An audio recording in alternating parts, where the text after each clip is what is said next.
Doing well out there. There are a lot of people here in the United States that are like me and find royalty an unfamiliar phenomenon. So I'm going to ask you a dumb question, which is, how do you explain the role of the monarchy now to people who aren't familiar with it? And since you've lived in America, what in America comes close to fulfilling that role? And could it be something like the Five? Well, the nearest... I was about to say, Greg, that I keep reading that you are now the king of late-night TV. That's so, true. In a way, the American monarchy now rests on your shoulders. You are the king. Thank you. And we all are all lucky and feel fortunate to be your loyal subjects. No, look, I think what is the point of it? I was once asked by an American journalist, what is the point of a monarchy?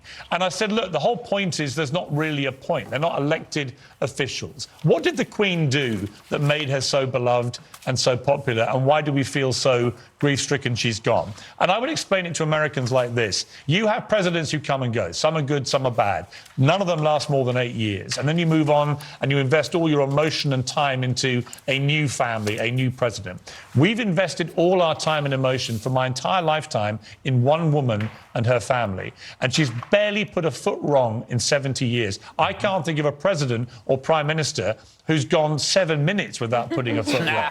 So this woman was exceptional. And what she stood for are the kind of old-fashioned values which I think are missing in society today. She never played the victim. She never felt sorry for herself. It was never about her. She wasn't arrogant. She was humble. She believed in stoicism and resilience, mental strength, duty, service to her country.